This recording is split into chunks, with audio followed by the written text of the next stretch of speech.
Hello good people, I'm going to talk about acids and bases. In a break from tradition, I'm going to start with a summary. A good way to start this summary is to distinguish between acids and bases. What is an acid and what is a base? There are three distinct definitions. They are not contradictory, they simply build on each other. The first definition was proposed by Svante Arrhenius, a Swedish chemist. According to him, acids generate hydrogen ions in aqueous solutions, whereas bases will generate hydroxide ions in aqueous solutions. According to Johannes Bronsted, a Danish chemist, and Thomas Lowry, an English chemist, acids are proton donors, whereas bases are proton acceptors.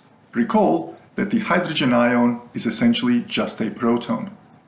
The third definition was proposed by the American chemist Gilbert Lewis of the Lewis dot structure fame.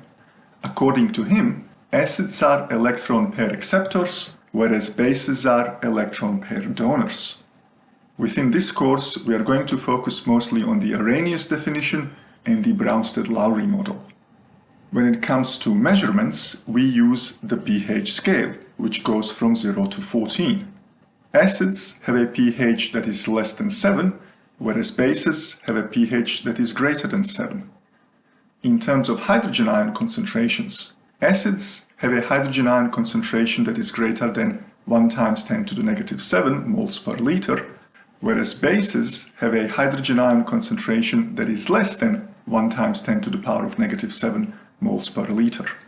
So what are some examples of acids and bases? Common strong acids include hydrochloric acid, nitric acid, sulfuric acid, and phosphoric acid, whereas common bases include sodium hydroxide, magnesium hydroxide, potassium hydroxide, and ammonia.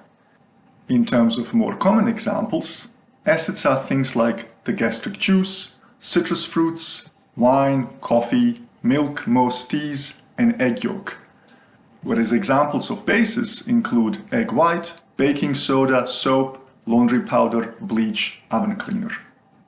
A key thing to remember is that acids and bases always go in pairs. We cannot have just an acidic reaction or just a basic reaction. We have acid-base reactions. And a common acid-base reaction is a neutralization reaction. In a neutralization reaction, strong acids will react with strong bases to produce water and a salt. Recall that the term salt does not necessarily mean just sodium chloride. The term salt in chemistry also represents ionic compounds. So another way to rephrase the definition of a neutralization reaction is to say that a strong acid will react with a strong base to give water and an ionic compound. That is all for now, and I will see you on the flip side.